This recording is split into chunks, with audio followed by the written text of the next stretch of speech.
9. kısmet Ustad-ı Muhterem El-Hac Abdurrahman Ahun Tevnahun Tağtir Tanan cevabiyetinden. Bu kısmette mevzu da bolsa yankı neçe kısmet menden avval Kükürek Doğan hakkında ben bir gurrum verdim. Muhterem Ustad'lan biri ki Ustad-ı Muhterem Hacı Abdurrahman Ahun Tevnahun Tağtir Tanan bile hem fikru hem ra'yo şu meseleler hakkında hem aqida şu hakkında fezai mecazide bir cevabiye vurup yaylatıptırdı. Şu cevabiyen hakkında ve yeni bir muhtasar başar mevzu hakkında ve böylelikle inşallah Teala açıkla vermekçi. Nahmeduhu ve nusalli ala rasulihil kerim. Muhterem Müslüman oğlum, Allah Tebarek ve Teala'nın ihsanından elhamdülillah celesat-ı şabana zat-ı talibinden ve fıkh-ı müyesserden ve şaparım her haftada tercüme-i Kur'an'ı ki Allah Tebarek ve Teala tevfik koyup biz şunu Müslüman doğullamız bilen oturup da din diyanetten gurun etiyat hemçinan bilen elhamdülillah edamatı var. Ve emma bir Ustad-ı Muhterem Hacı Abdurrahman Ahun Tevnahun Tağtir Tanan'da cevabiyerinin hakkında bazen doktorlar soruyorlar bir hafız ne kısmete varacak bir. Ben doğru bilmeyen ne kısmete varacaklarını. Bir de doğrultumundan kurun bölümümüzde bizim kendi keyfimizde, dadımızda bir beter bile ödeyanın ölleri ehmiyet vermeyen sürüp bana bir beter bir meydan vermeyeni ödeyanların ölleri aydık koyuyor diyediler. Biz aydırdık kurunumuzu, o kurunda düşünen adam düşünürdü, düşünmedik adam düşünmen kalırdı, yeten adamı yeterdi, yetmedi adamı yetmiyordu. O bizim mukabilinde sen ne mi diyen deyip durun, menberde de hatta yoktu. O şataydan manakım ama bugün Allah Teala ihsan etti. Ustad-ı Muhterem Hacı Abdurrahman Ahun Tevnahun Tağtir Tana şun dilini yarıp da doğru yürek sözünü akilleri bir de aydıp başladılar. O menberden öldür iddiatı bir Hanefi mezhep deyip Hanefi mezhebe durmalı deyip mezhepten çıkmaklık gumrahi deyip o Hanefi mezhebi aramsından gahim durmalı diyen gurur ayıttı. O bir de camiada öldürmedi Hanefi mezhep biliyat o sundan da bir Hanefi mezhep elhamdülillah. O bir ayettiyen keplerin mukabilinde camiada şufarım lokon tağzirler var. Kıymullatan o hem bedesini vehhavi oltturun, palam oltturun deyip de var töhmet duruyarlar. O şu taydan malakim ben inni elhamdülillah bir de cevap verecek adam tafılıptır. Ustad-ı Muhterem Abdurrahman Ahun Tevnahun Tağtir Tana seni muhteremi ki şu yankı karabulan ahunçularına şeyde bir ödünden gayrilerden muzdur deyip dinini pulot atan mezhebini pulot atan, ödünü pulot atan, ecnebilerin hammali, beşöy Türkmenin dinini yıkacak olup veren, elinden alacak olup veren deyip, teşfol cama marifet yerdin. Şimdi biz senin, ve senin şagirdlerinden, ve senin tamam şu mantığı Türkmen sarada, ya alem cihanna, teminin uğurduş, hem fikir, hem akide olup veren ulamalardan, bizim sorumuz var. Sizi kaşı kadar cüretiniz var, şu neçemin efendim arasında, biz şu marifet yerdiniz, sizin inşallah gelin bir de cevap verin. Avval ben ayettim cevap vermektir. Siz gelin otursun. O mantığı Türkmen sarayın kanısı şu yüreğinde uyarlık sunmolsa, şu form adamın hidayete gelmekten kavuryanmadan biz sizden taqazamız şey. Siz gelin inşallah otursun. O şu meseleleri bize ne yapın inşallah açıklayıp verin. Şu taydan biz inşallah açıkladım bundan beri. Ustad-ı Muhterem'den sorap, şagirdlerinden sorap, o şuna mendeşlerden sorap da biz sizden cevap isteyeceğiz.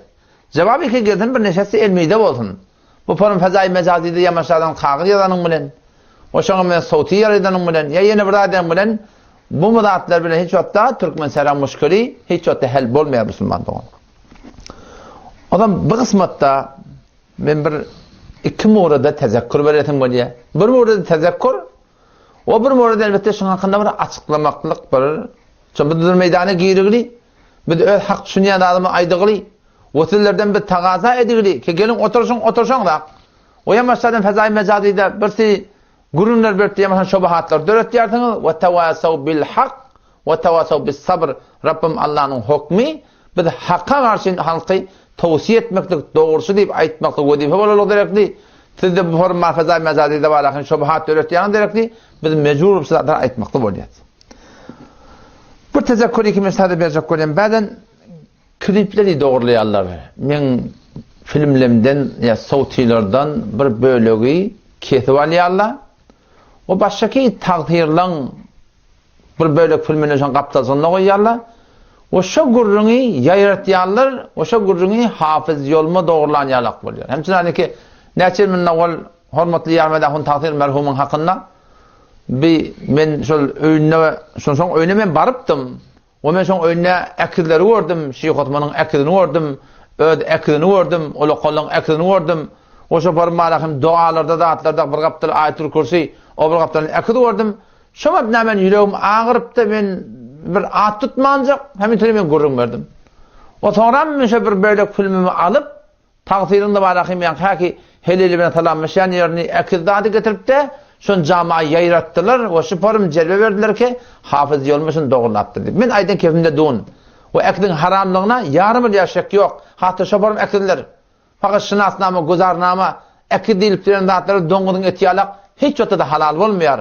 Serfen şinasnama, guzarnama ol bir zatly ki bizi mecbur bolýar şoňa hynna çekdirmeklige, serfen şoňa ijada bar. Başga hiç bir ekid çekdirip şubam zinetlap goýmaklyga we hiç şoň ijada ýok. Ama çok ýanym şol ekidi, şu film hawa ýayratdym, şol jelbe berdiki hafız ýolmaşyn dogurlanýar. Hanyki musulmanlygyň men şonuň dogurlanmaklygyndan eslen habarim ýok. Yayradylyndan sonra, bejerilenden sonra barahym men de şonu musulmandygym habarim boldy. Elbette haýty bir klipi dogurlanda, Megat kanalından paş bolsa, bizim ölçümden paş bolsa, ol aýra bir gurrun. Men dünýäňe yarmadahun takdir merhum mawludy kabul etmeýän adam, dinden çykman sebäp Qur'any inkar etmeýän, etdiýän ýerler gurrun beripdir. O beren gurrun mene şagirdlerinden soradım. İmam Rabbani rahmetullahi aleyh de falan mektupta öz mektubatyna 73-nji mektubunda cildi sebabında we falan ýerde şu serahaten Mawludkhanyň red edildi. O Mawludkhanyň inkar etmeklik eger dinden çykmaklyk bolýan, Qur'any inkar etmeklik bolýan, bir de jogap berin ki şi takdirini aýtýan kefi Hanefi mezhebiň niresine gelipdir. Ki hadyran çelim jogap gelene we kıyamaty çelim şoňa jogap gelmeýär. Şo näme diýip? Şo Mawludkhany diýip duranda adam ona judagany bahsi bar. Ki Hanefi mezhepde ýyllap birçe gün o da baş şeraýat tutmaklygy ejada beripdir Hanefi mezhep ulemalary. Emma biler qiynan taqtamyn ýyly onkay edip we oňa ýok sogaplary getiripdi barahym milletin galat fikirine sebäp bolagly. O bir judagany görüň inşallah meniň hakymda öz ýaryny görüň eder. Bu bir gurrun.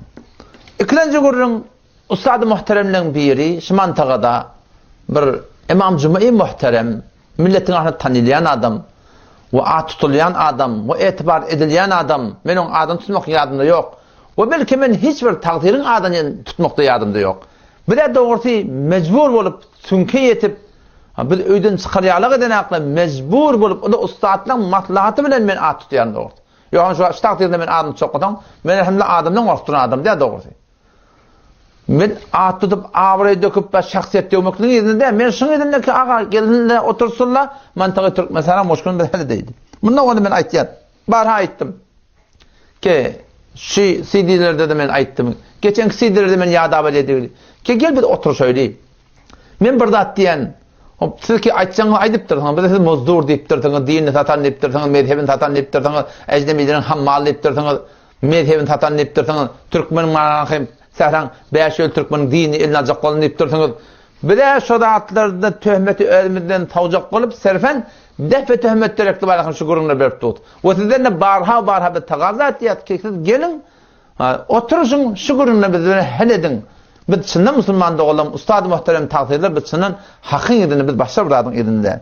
Ýa şu taýda marahym gel fezai mezazide bir ýazmakdan, keplemekden, o şuna men zatdan biz barahym el saklap gelip şimdi fezai aramda oturup da barahym inşallah şu gurunları bir hel etmekden aladyny de inşallah taala. Emma qinan hakda bir muhterem imam zumgalan biri Türkmen sarada takdir tanılayan adam şu yanki kukuruk doğan hakkında kabrın içinde onu kefene talıyarlar ve karga tapçıkta barahym divarına barahym tok koyarlar yak divarın ödünü 3-4 yerine barahym çöp bilen barahym spor markasını talıp koyarlar. Şoň hakynda men bir gurrun berdim ki Hanefi mezhepde şoň irad ýok diýip, emma ustad muhteremlerinde biri şoň hakynda ki ustad muhterem Hazrat Abdurrahman ahun tegnahun takdir taala bilen hem fikru hem aqide hem amel şo gelipdi barahym men hakynda bir däne sowti sonra jogap kelatynda urup da mantagy köle jahan islamy ýerdetdir kawa men hiç bir irady ýok we men etmekde hiç bir müşkil ýok. Ejip bir Şun gurunlarına üçler taraf kulağı atsın bir gen dağıtlar ayet ya Hudayın bennet. Bayınkı ödünü Hanefi mezhep biliye. Ama Hanefi mezhepte hayti kitabı fetva vermeli, hayti kitabı fetva vermeliği bizim ulemalarımız aydık koyup durdu muhtarın başında. Şerh-i Vakaya Malak'ın mukaddemesinde, Hidaya mukaddemesinde hayti kitabı var akım ehli tercihin ki hayti kitabı fetva vermeliler sadece aydıqlı. Ama kıyınındak da bu da doğru yakınım. Ödünü Hanefi mezhep diye bir etibarı yok. Ştaydan ki fetva verip olmayan kitaplardan gelip fetva vermekteği şu kıyının hatta var onu kamar gendat bir yüreğine ağırt yanar. Acayip bir dat yani. Öyle gururuna ait ya müştehitlerin idine düşmeli. Yine de müştehitlerin idine düşmedekte gumrah oluyor tipte deyip duraqı. Yine de görsem malakım bir kitabı ki aslında müştehidi mutlaqın qıdı da müştehidi muqayyidin qıdı da ashab-ı tercihte ne de ashab-ı tahricte ne de müştehidi fil mezhepte ne de bir hiç bir fetva taydan bir şonun bir liyaqati yok kitabı getirip de barakım şondan fetva vermekliği onu hoda näme diye köp müştehitler kükrek doğa koymaklığı diye fetva veripdirdi. Köp müştehitler. Gendat Ustad muhterem sen şu köp müştehitler diyenin nerede? Biz sizin haşimiz şu kükrek doğan hakkında nece kitapta Hanefi mezhebin şu zayıf qabi kitap bolunda tişler üyüşürün. Şunun içinde nece de kitapta gelipdir. Oşun nece de müştehit ümmet İslam'da müştehit diyen matanalayan adamdan gelipdir. Haş etken şimdi var akıdı sanap verin. Nece kitapta gelipdir. Şunu kokudip verin budur. Bir de şimdi malakım şeyli gözetsek de men şahsan men serfen bir kitapta taptım. Bir kitabın metnine o da Allame Şamî rahmetullahi aleyh şunu toram kulen reddedipdir. Biz şundan başka hiçbir de doğru şunu tabi bilmedik yani. Ondan sonra gen rahat. O ne diye biliyorum. Bazı ulemalar mekruh bolupdur diyor. Şu bazı diyani Hanefi mezhepte ehli tercihten Allame Şamî rahmetullahi aleyh aydan kebi. Bazı ulemalar deyip barakim bir müştehid fil mezhepte oturan adamın derecesini bir bazı bunu mekruh bolupdur deyip günah bolupdur deyip barakim sonra da öde ictihad edip şol müştehid fil mezhep mukabilinde şuna fetva veriyor. Bunun iradı yok diye. Gendat Hanefi mezhep menip durmak nerede? O taraftan ictihadı şahsi edip müştehid fil mezhep tanılayan adamın mukabilinde öz keyfini öğütürmekliği Müslüman doğanşı bir gendat. Bunda bilhengin qavi yani. Nereden fetva vereni men aytıp bereyim. Bizim bir kitabımız var. Ed-Durrul Muhtar diye. Ed-Durrul Muhtar Allame Haskefi rahmetullahi aleyh. Allame Haskefi rahmetullahi aleyh'in ustadı var Allame Temirtaşi diye. Allame Temirtaşi'nin kitabı Tenvirul Ebsar. Allame Haskefi rahmetullahi aleyh öz ustadının kitabına ki Tenvirul Ebsar bolsun şoňa şerh ýazypdyr Ed-Durrul Muhtar diye. Ondan sonra Ed-Durrul Muhtar'a Allame Şamî rahmetullahi aleyh Reddul Muhtar deyip bana da şerh etti. Reddul Muhtar diyeni bir heyran adama değil ya. Hanefi mezhepte kän kitap yazılıpdyr. Oşa mezhepte balakim her form kol var. Bir doğru deyipdi, bir egir deyipdi, bir vacip deyipdi, bir fard deyipdi, bir sünnet deyipdi. Hanefi mezhep adına şunu kun hem görýärdiň her gün kitap ýa-diýe. Şu müştehidan fil mezhep Allame Şamî rahmetullahi adamda näme etdirler? Şol muhtelif fetvalaryň içinden şonuň içinden bir tercih berip, şonuň içinden tercih bermek şonu liyagat bolalog derekli. Şuna fetva vermeli barahim, şuna fetva veren adına diýdi diye. Şonu ýene çykan wada Reddul Muhtar heyran adamy Reddul Muhtar haqiqi bir Hanefi mezhebe rahnamaý etmeklik diýip barahim kitabynyň adyny at goýup. Hop. Indi Reddul Muhtar bolly Ed-Durrul Muhtar'ın şerhi. Ed-Durrul Muhtar şu bir kitabı ki şu muhterem İmam Zımğa şol yan kükrek doğan tevcihinin hakkında var akım şon Ed-Durrul Muhtar'da var akım bir metin geligiri şona var akım o da bir görülen dişin görünü anırda ne Kur'an'dan delil var ne hadisten delil var ne müştehitten delil var hiçbirden delil yok bir diş görüp duran ağaçın bağlayına var la ilahe illallah yatan Muhammed Resulullah yatan burada yatan anırdan sonra gelen ne şonu görüp de barakim ferişleri aydan şekildekin Allah'ın adamından emin bolun deyip bes şitada geldi başı gelen yerinde okurdu men göremek baba tamam kokudun babolanda da yok bulanda da Allame Şamî rahmetullahi aleyh mezhepte Hanefi mezhepte ehli tercih şoň sözüne barahym gulak atylýar. Darul Iftalarda bir okuyup gördük. Şu Darul Iftada 100'den 98'i fetva Allama Şamil rahmetullahi aleyh katokanya. Munna da yanlış yok değildir. Munna da merzuh kavl yok değildir. Munna da badır. Emma onna Hanefi mezhepte soňra dören ehli tercihler barahym taýlap çykarmaklyk barahym şunu gerek.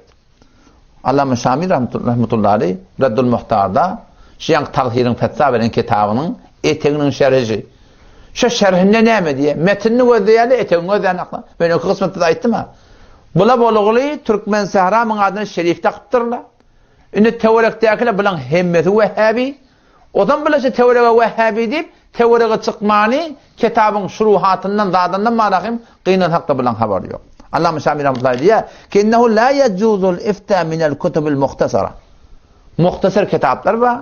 Bir gıyt gelen kitaplar var. Bunlardan fetva vermek doğru da. Haytaydı kitabı ken nehr. Ve şerhil kenz lil ayni. Ve durril muhtar. Şerh tenvil absar. Yani durril muhtar ki tenvil absar malak şerh var. Şondan fetva vermek doğru da deyip Allama Şamil rahmetullahi aleyh sırahaten aydığı. O ne mi deyip? Koşun çok daim benneleri haydi kitaptan fetva vermeli. Haydi kitaptan fetva vermeliler. Şolar bilýärler. Ama takdir ne medeni? Takdir geligli. Şu kitabı ki Allama Şamil rahmetullahi aleyh şu kitaptan fetva vermek doğru da deyipdi. Şonu getirdi barahym meni fetva deyip aýtmaklygy.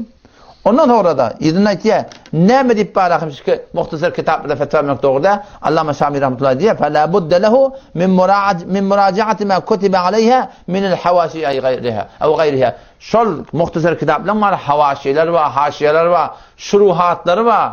Şoları göde fetva vermeli. Hemçinin ki Eddurrul Muhtar'ın şerhi näme? Reddul Muhtar. Ustad-ı muhterem Eddurrul Muhtar'ı görügli. Etenek Allama Şamil rahmetullahi aydından görmedik ýalyk edip, belki gören nädir? Şonu barahym şol fetva vermekdigi musulmandygyň menen gaty ýalňyş. Umumdan bir geň murdat göde, beter bir geň zat. Allama Şamil rahmetullahi aleyh Reddul Muhtar'da metlebun fîme yuktabu ala kefenil meyyit bab bağlattır. Şu kefene meyyitin, ölüyün kefenine yazılýan at barahym Yasin yazılýa, Sure Kahf yazılýa falan yazılýa. Şolor yazılýan atlar doğru deyip Allama Şamil rahmetullahi aleyh bir däne mutlak bir däne bab bağlap goýupdyr. Emma takdir şu babı görmäpdirmi, görse de barken aňsarmapdyrmy? Sırahadan fetva berýär. Selle ýadanyň dogalar aýby ýok, kefene ýadanyň aýby ýok, bedenne ýadanyň aýby ýok. Ustad yani heyran men yani o da bir geň zat. Ne doğru diýär bu diýär. Allama Şamil rahmetullahi aleyh zatlardan irin angly bäri bir çirk kesafat ýokuşjak. Bu bir ihanet bolýar diýip aýtýar. Tawsir taýdaja onu diýär şorum diýär bäzen diýip kefeni ýazmalar diýerler. Bakim diýär. O näme diýär? Onu diýär, bu diýär nejatat diýip falan ne aýtar. Şo illetle derekilliye. Bu diýär doğru diýipdir diýär. Emma diýär bu taýda nejatat ýok kim diýär. Ustad muhterem bir geň zat. Sen gelip Kur'an'ı ölüğün bedenine yazsan, kefenine yazsan, o şoför marahim sellehine yazsan, şiyatan ceset, biz cesedin portu yönünü gördük, ölüp yatan adamı dışarıda bir kun qalanı bir gördük, tanip bolan akkullen, portu ankip var ya, şu cesedi ki şu da giriptir, sen şu kefenine yazsan, ırın, çırk, kan, kurçuk, hemme de şoň sene dökülüyor, şoň sellehine dökülüyor. O şoförün maraq, şoförün necasada sen Kur'an'ı erz etmeklik şey. Şunu ayet düşünmeklikte bir maraqim bir qiyinçilik var. Ayet şu Kur'an'ı ihanette mi? Giden Kur'an-ı Yasin'i, Sure-i Kahf'i, şuna mengeş hayta bir ayeti Kur'an'ı, hayta bir hadisi, hayta bir doğanı kefene yazmaklık. Meyitin bedenine yazmaklık. O şuna mengeş zahit etmeklik maraqim. Şunu gelip de var, necasat bolýarlygyny düşünmeklige, ayet şuna alım gerek mi, bilim gerek mi, näme gerek şuna? Senike gelýärsin şol doğanı getirip de maraqim, yankı kabrın malakın kaptanı yapışırıp koyardın, şu tahta ankip baryan kabr, aya şol Kur'an'a, zada, şu bir ihanet demiş Müslüman doğun, aya şunu düşünmekte bir kıyınçılık var. Dedi ki ödünü barakayım, Hanefi mezhep biliyorsunuz, yine Allama Şamil rahmetullahi aleyh, Reddul Muhtar'da metlebun fîmâ yuktebu ala kefenil meyyit, ölüğün kefenine yazılayan dağın hakkında, meslade gurrun varacak deyiptir, ve kad efta İbn-i Salah diyen malakım alımın biri, fetva verildi. Bi'ennehu la yecuzu en yektuba ala kefen. Kefene yazmaklık doğru de. Ne mani? Yasin yazarlamıştık. Sure Kahf yazarlamıştık. Ve nahvuhuma şunun manan dağıtlarına yazarlamıştık. Ne mi deyip yazmak doğru de? Havfen min sadidil meyyit. Ölüyün malakın şuna çirki, ırni, qani, dadi. Şu dağıtlar şuna yokuşacak Müslüman doğun. O sizin Wagyn ýani men şunu düşünmeklik nämeti qyyn kake gelipdi balakym bir Hanefi mezhepde mujtehid fil mezhebi mukabilna gelip Türk mesela bir däne takdir diýen adamlary ki o da bir ýalyk bir ahun serfen ýaşaly garak bide göre şu gelip balakym Hanefi mezhebiň mujtehidlerine ona gelip kep aýtmady we fetwa bermedi bakat bir ýalňyş. Ondan orada Allama Sami rahmetullahi ýa-ni aýtýar we nahwi mimma fi ihanatun. Şu biziň şu aýdyp duran adamyň hakynda ki ten balakym kefene ýatsaň, telle ýatsaň, ýeňe bir ýatsaň bu taada ihanet be Kur'an'a, dualara fel men'u huna bil evladi pestadan evlara kesin men etmedi mekruh diptir sen fetva ona geliyor Fethül Kadir'den getiptir divara yazmaklık Kur'an'ı mekruh diptir yani fersatlar yazmaklık mekruh diptir mihraba yazmaklık mekruh diptir ona mı dip çünkü bir dehresiz adamın elle girip şoňa men aýaşa galyp şoňa bir ihanet edilmekligi bir diptir ayet-i Kur'an'a var degmekligi şu zatlar mümkin diptir onun bu taada diýär ki fel men'u huna bil awla bu taada keten gabra barakym portip anqip batan yere o cesedin malakym da üstünde duran kefene yakaptan yakdur divara Kur'an'ı hadisi dualar yazıp koymaklık bu taada be meratib awlarak ki balakym şoňa balakym taada näme diptir ihanet ba diptir şu ihanetler bola da yine de bey diýmekdir. Ondan sonra näme diýär o da ma lam yathbut anil mujtehid bir mujtehidden bir fetva bolsa nesek bunu diýär boljak diýär ama bu ustady muhterem takdir näme diýär Hanefi mezhebiň diýär kan fuqahalar muňa diýär fetva berer diýär bir geň zat ustady muhterem Allama Sami rahmetullahi adamlar Hanefi mezhebiň mujtehid fil mezhebi bir däne mujtehid tapmapdyr şoň hakynda keşiňe fetva berdin sen gelip bu taada balakym köp mujtehidler balakym şoňa fetva beripdir diýmekdiň şu bir geň zat siz nereden tapýaňyz mujtehidleri Allama Sami mujtehid fil mezhep bolup Hanefi mezhebiň malakym aňyr bas bir ýeten alim rabbaniýeti bolup siz şu bir däne mujtehid tapmapdyr fetwa berdin sen bu taada rahatçak näde mujtehidler şoňa fetwa beripdir diýip aýtmaklygy musulmandygyň meniň murkat ýalňyş. Allama Sami taram diýär o ýonqady hadithun sabitun fata'ammel oýlan şoňa kana ne mujtehidin gowly bar ne bir hadisi sahih bar ki şonda malakym istilal edip bolsun diye. Oğlum şu tayda malakym istada ne Kur'an'dan delil var, ne hadisten delil var, ne mujtehidden delil var. Hiçbir yerden delil yok. Belki akıl hem şuna ihtiyar. Ki istada Kur'an'a dogalara ihanet bolýar diýip. Şulan hemmeden kenara goýup bir däne zayıf kitaby ki bir diýiş görüpdir. Şoňdan gelip fetva bermeklik musulmandygyň meniň gatbyr ýalňyş. Hatta Allama Sami rahmetullahi alayhi öýdi keşede da barmak bilen yani medat ýok, hutjar ýok, taat ýok. Hemde maňlyny la ilahe illallah Muhammedur Rasulullah şoň mesele ýazmaklyga bir wallahu a'lam diýip goýupdyr. Falan kitapdan malakym nägledipdir. Doktor Ferfur keşede zamany Hanefi mezhebiň ulaqan muhakkiklarynyň biri.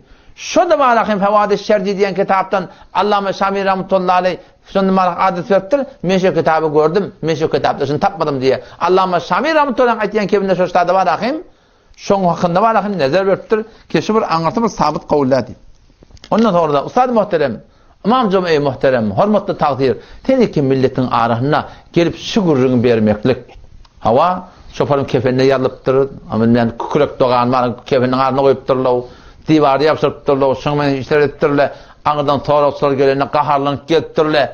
O hem muny görüp de balakym rahatçak bolapdyr diýip millete şopar malakym aýtmaklyk wagan din diýanyň hakynda millet näme pikirdir. Haňyň ten şotak namaz okuman gir, ten üstünde Kur'an goýatyrlar.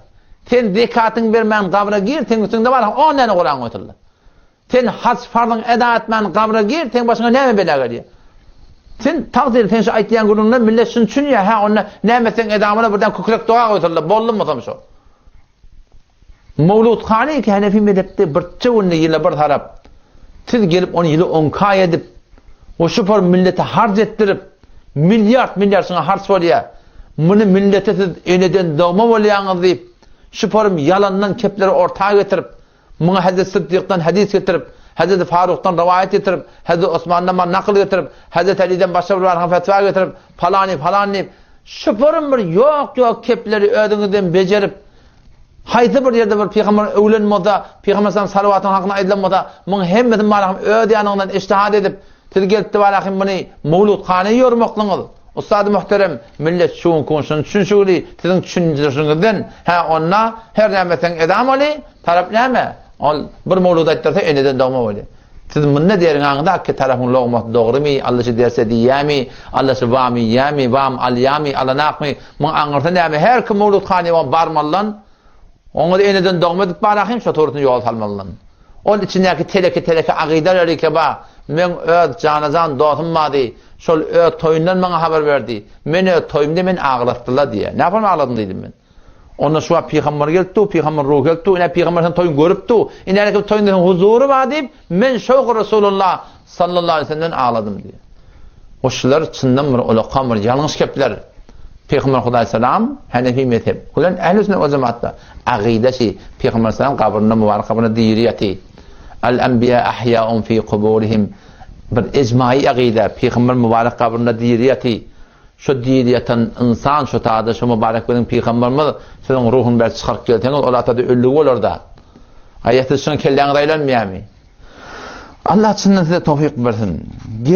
Gen almanda bir takdir ve de biz hem ustadlar sunaydıyan biz kararda kitabı millete vere etmelerine, şeriatı, Kur'an'ı, sünneti millete vere yormalarına, bir kişi Türkmen il, haydi bir Müslüman Türkmen, haydi bir Müslüman kavmudun şu karar var akım şeriatı vere bulmalı.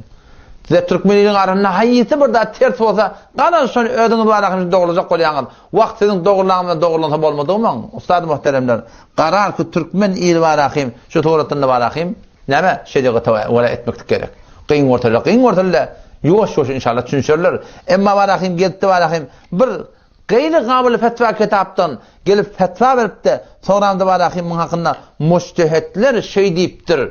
Bazen ulemalar varakim'in kıyın ortalı diye. Baba sen takdir. Allame Şamî rahmetullahi adamlar men kemi uğurlava edin. Mujtehid fil mezhep olup bir mujtehid tapaptı sana fetva verdin. Sen aytyan mujtehidle ma xahiş etyen. Seni ki savtide cevap bererdin. Şu mujtehidlen qavlunu bir de baştaki verecek kurulunda var akıyım. Sen de tavra cevabım ama her haftada bir haberim var. Yalık koyup durdun geçemede görüyor ustad muhterem. Siz şunu bir de cevap verin. Haytı mujtehidlerden şu kukurek doğan hakkında var akıyım. Fetva geldim de koyukadın. Şayet bir yanlış yapmalıydı. Şayet Allame Şamî yanlış yapmadı ne? Allame Şamî'nin yanlışını tüzel yapmadı. Ondan Hanefi mezhebi var kullan Fatiha'da kandı mutasıfane. Allame Şamî bir yerini tapmaptır. On kan mujtehidler muvaffak fetva vertirdi. Önde bir gözüne dönün. Bir dil yorurak, bir üstüne koyurak, bir benden oğlu varmıştı. Künnin gizarı var akım, öylerine gelip bir formal haşlak gelen yalı gidip dede neme, nahar maşına varıptırlar neme oğul, onun yanlış tadı ben 40 tane çağır vurdum deyiptir diye. Kargıdan çıkıp gitti. O dedesi oğlunu tanıyan, burada da ul oldu aytyan ne yankı. Oğul deyiptir bir 40 cüpt çağal gördüm diyen, 40 cüpt diyen 80 tane oluyor, oğlu kontur. Bunu bir sen görmeler, Kanada mı görmeler, oğul bu 40 değerdir bu deyiptir. Oğlun diye deyadi 30 avadı şu deyiptir diye. Ay yo oğul 30 bu da Kanada mı görmeli. Yo sen bunu görsün yatağının yanlıştır. Ay onda 20 avadı yanlış şu. Nihayeten barabaraman adatıya 10'a vardı diye, 5'e vardı diye deyadi şu. Ahir 3 yok, oğul böyle deyədir bu. Bağıtı sen hakkıydı görün. Qavatta sen ağlı ahir ayşe qarğın qiyımlarına vurdun deyiptir deyədir. 80-40 cübt şağallan geliptir qarğın qiyımlamaklarına. Ustad muhterem, olaqon ne kadar müştehitler aydıptır diye. Xahiş etyen. Siz bir cevap verin. Bir keplesene Vehhabidir ola. Olağın yanına barman falan. Yine burada atip millet ürkü diyersen. Biz sizden bana deli soruyoruz. Bir de rahnumayı edin. Bizim elmiden tutun. Şartlaşma uzun hakkında oturuşmaklığı basarmayardınız değil mi? Lağış oturan yerinden sonra cevap kirasında şu hakkında bir de müştehitlen bana qavulunu iyi verin. Ta ki bir de göreyli. Ve men hazır. Yani o da men şuna teyyarsa aytyan ki yanlış olsa yamasa da men gurrum bulayın. Ağa Hanefi mezhepleşip bağmıştık. Men tövbet yan ağa. Men tövbet yan. Men kemi idime uğralayan. Bana şu cüret gayrat verildiğiyle elhamdülillah. Siz bana bir de koyakadın. Ağın adam yüreğin ağrıyor. Türk mesela Müslüman da oğlum müşkülli. Gıcire birbirinin menberden yamallamaktan mahal olmuyor. Gelmeli, oturuşmalı, şükürünü hal etmeli. Ben heyran yani. Şöyle ne hemen de çekiliyor ka. Şöyle ne hemen gidin ka. Şöyle ne hemen şey etmeyenler. Yani bakın her kim öğret cemaatini takacak o başına koyuyor. Halbuki bu hem Hanefi mezhep deyip iddia ediyor. Türk mesela sedin ne böyle hiç derset hem Hanefi mezhep deyip iddia ediyorlar. Belli bir iki derset bak gayri mukallet la mezhep. Şöyle Vehhabi deyip verirleriniz. Kim bir şöyle vuruşup ketpiyat. Şoň hakyna men kitap ýazdım. Şoň hakyna CD wurdum. Şolar münazara çagyrdım. Galan şoň hemmeti wala hem seyfiýe dogalama bolsun. Ýa-da hun taqdirini qilip bolsun. Tena hun taqdirini qilip bolsun. O şoňa men esbalakim. Qutady Qur'an'da hun hun taqdirini qilip bolsun. Otada dotla hun taqdirini qilip bolsun. Jiral Qariň qilip bolsun. Hawa, qaşana hun galan şagirdler we seyfiýelerden bolsun. Şoň hemmejekleri. O Sıddyqa hun keşmeri bolsun. Şoň hemmejekleri. Bir Hanefi mezhepde Hanefi mezhep. O Hanefi mezhep bolsaňyz, şoňa näme dawa gerek? Şunu oturup da barakim hele demizde zademizde bolmaýar. Emma hakikat näme bilýärsiňizmi? Hakikat şey, şu ada şelim iş cemaat bilen münazara etmene geldi. Bir ýa muhterem Seyfi dogallardan geldi. Bir de Hudaýdan gany çağırmalyp berden Muhammed Canahym beherke geldi. Ortatda munkar şefaat bolup Peygamber Aleyhisselam'ın kıyamatın şefaatini inkar eden geldi. Allah Teala ihsan etti, fadl etti, kerem etti. Allah tebarek ve teala piruz etti. Hudaý etti nimetde. Biz de orta sebep bolduk. Allah ogulagy sebep etmekden öz fazla ihsany. Şu iş cemaat münazara geldi, musulman dogalym düşünşmeň geldiler. Ödününki dogry mu hadik geldiler. Emma bular nädik gelmeýärler. Bular ank bilýärler öz aýtýan keminiň ýalňyşlygyny. Emma bir fetva beripdirler. Bir kep aýdypdyrlar. İnçeme yıllap baramyňyny doga edip beripdirler. Ede boling diýipdirler. Gaýratyn diýipdirler. Allah kuwat beripdirler. Şoňa meni haýsy bir zat edipdirler. Indi gelip şo kefini ýydyny örüp almadan çekilýärler başy istat. Näde gelmeýärler ýokdam. Bir adam de, bir näslen ustad. Odalla men ustadlam. Men olan şagirdi. Dile warak bolsam meni oçugdy. Men ustadla meni gurrun etdim. Şulan haýsy bir ýere geljek bolsa, bir cemaat bolup barjak. Oturup da şu gurrunlary hele demizde musulman doğum bir Hanefi mezhebi mübarekinin fıkhının sayesinde ayasınlar kıyınçılık var. Biz hiçbir takdirin adını tutup barda edip men şüpher etmek bir hiç olman yardımdı yok. Men de kellam ağrıyam elime düşman telaş eder yalak. Men bu zatlar esen töye bak. Emma vakti ki şüpherimiz şeriatı defelepti olur. Hanefi mezhebi defelepti olur. 1'de, 2'de, 3'de, 10'de, 20'de, 30'de, 40'de, 50'de, 60'de 60 zatdan eýrek zat Türkmen sehrada bak. Ki şoňa Hanefi mezhep diýip, amin diýip, Allah kuwat bersin, gaýrat edip diýip, milyon hars bolýar oňa. Eger şu milyon harsdan ki milliardlara baragly. Eger bizim cami ehli sünnet we cemaatymyzda dogry ýerler harz edilsedi, garipler harz edilsedi, jawan oğullar harz edilsedi, istiğaz zayi harz edilsedi, yatab meriler harz edilsedi, bergiller harz edilsedi, zındaniyetler harz edilsedi, musulman dogan nagadar bir hidayet Türkmen saati köpelecek. Vakti ki Kur'an'da men görýän Allah Teala vel fitnetu eşeddu minel qatl diye. Dinden öwrýän bernamalar, zatlar, bir zatlar iki insanlar dinden daşap diye, Kur'an'dan juda et diye, sünnetten juda et diye. Şu zatlar ölümden de beter diýipdi Hudaý Teala. Men dünýäniň ýol hanyana baramda jawan oğlany görýän. Kullin nabut bolýar. Şoň nabut bolmagyna kim sebäp bolýar? Bir el uzat diýär jawan oğlanlara. Emma el vermeden çekilýärler. Näme diýip? Şu anamet diýerler Wahhabi diýipdir.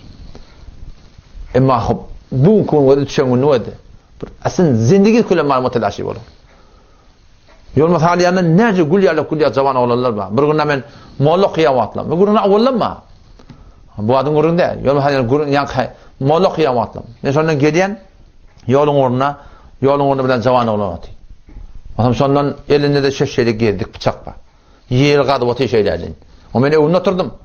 O şeýle hal nazire kawmha tamaty näme bolýar saňa? Yüzümü bir gaňylyp bir gözüni alyp bir gödedi. Men dogry ýüregim gorkup düşdi. Şüpherim gümäne göre şu bıçak bilen alam meni urta uramaz. Bir näse men ýere çekildim. Onu bir agyd maňa dedi, molla täji tur uğraşdadyr dedi. O men ýere çekildim. O meniň aýtdym, falanjan işiň mota aýda sonra men gelerim. 2 gün geçdi. Ama adamy berdim, molla täji öýe geldi. Yol mahalyany okyp berem atlam. Men bardym öýlerine.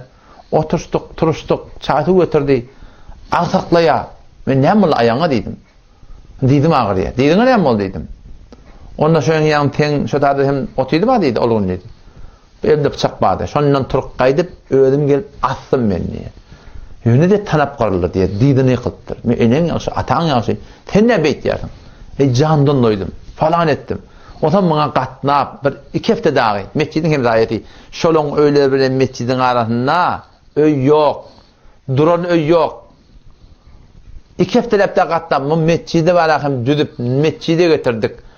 Türkmen Sehran Yolmaz Haliyanın ağolları odal qallı. O falani Vehhabi ediptir, falan ediptir, beydiptir, şey ediptir. Bardılar, Molla da son yanına vardı, Ağolda son yanına vardı, Takdir da son yanına vardılar. Buna CD vermeyen durdular, gurrun vermeyen durdular. Her ki 25 yıl verdi, mescidin kapını tanımayan yaran adam, şöyle oğlanlarına var, namazını öğren koyuptur. Şu adet çelimde muhatap boluğu, fesada çekilir, zina çekilir. Şuna meneş mümbürden görüp çekilir. Bu bilen adamın işi yok. Emma bir elinden tutup da varakım mescide getiren ben şolun bula Vehhabi böyle. Siz şeydip Türkmen Sehran dargattınız. Siz şeydip Türkmen Sehran var nabut bolmaktan sebep bolup dursunuz. Vel fitnetu eşeddu minel katl diyorlar şey. Siz bir bernamalar edip dursun Türkmen Sehran takdir. O senin manetleriniz iman akidede ve amallarda. Siz cavan oğullarımız ödünde elinden tutunlar.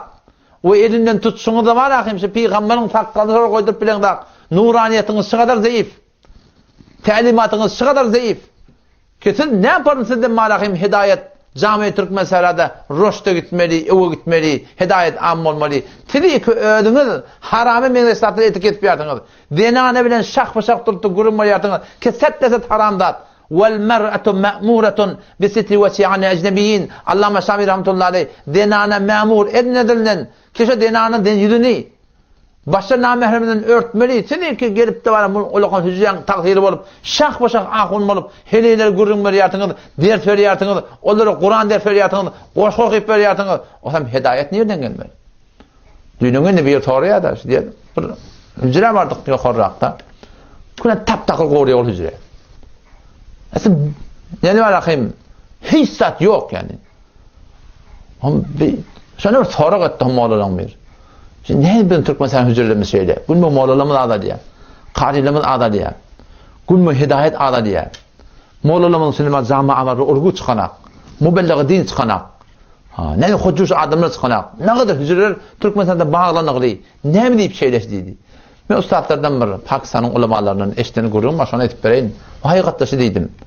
Allah Teala Sure-i Kevser'de inne şâni'eke huvel ebter diye dedi. Senin düşmanın koruk etik diye. Bizim de Türkmen Sehramızda ba penca illa maşallah. Ba hücreleri ki başladığından Kur'an'ı sünnete uğra ocak verirler. Emma sarahatan sünnete muhalif bidgati tedvis veren sünnetin mukabilinde durup da varakim. İman akidede, amallarda, halatlarda doğru sünnetin tersine fetva verip verirler var. İnne şâneke huvel ebter. Ey Resulü Kuda senin düşmanın koruk etiktir Allah Teala. Senin düşmanın koruk ediktir. Hücreleri ba ki şolar sünnet-i Nebi Aleyhisselam'ın düşman. Bidgat bata çoğuna batır. Şu sünneti düşman olur direkli. Huvel ebter olan koruk edikli. Oradan şagirt döremeye, oradan muallif döremeye, oradan musennef döremeye, oradan mübellik döremeye. Döreyata kim döreye? Şu muğluda ettiriyen döreye. Vehhabi tanıtlayan döreye. Eğer şıdatla benim malahim ne mi deyin? Hayti bir ne deyin? Ben yüreğimdeki yatan kurunurken, bonguzu 50 bin tümeller nerede paylansa, o tepe durulayan yerlerken, biz odatlar tapmandırmadan edecek olsak, inne şâniyeke huvel ebter. Resulü Kuda, senin düşmanın koruk etik. Şu mümkün Türk meselada, şu bağlanayan hücrelerin anırına Allah'ın mededi yok, Allah'ın nüsseti yok Müslümanlığı. Sünnete var düşman olmalı ki Resulullah'a düşman olmaklık, o şonun için şunu koruk etik. Anırda barakayım, hiçbir nuraniyet yok. Vakti ki Peygamber Kuda Aleyhisselam erti kıyamet günü erti ben ummetim yaranlan burmadan cehenneme ağaçını arpar yakarlar diye men evinden çıkacak Sahih Bukhari'de gelir. Celde tefsirde gelir. Ahirin ayet-i Sure-i Ma'ide'de gelir. Ya Allah bilemeyen yarancıklam, bular nine arpar yarlar, bular cehenneme ağaçını arpar yarlar. Ya Allah bular nine arpar yarlar. Allah taraftan ayrılacak inneke la tedri ma ahdetu ba'dak. Sen bilmeyen bular senden sonra ne ettiler.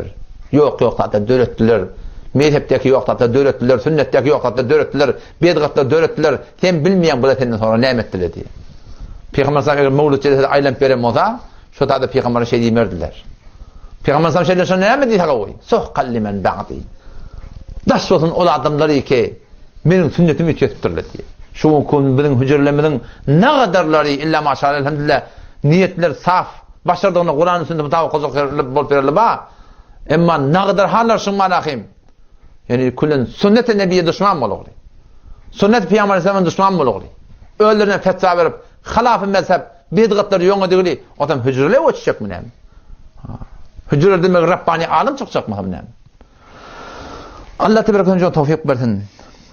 İnşallah inniki cedetede şu bizim aramızda şey men şu cedetede şon gurun bermeli yardımda ara bu gurun çıtı bolmadı.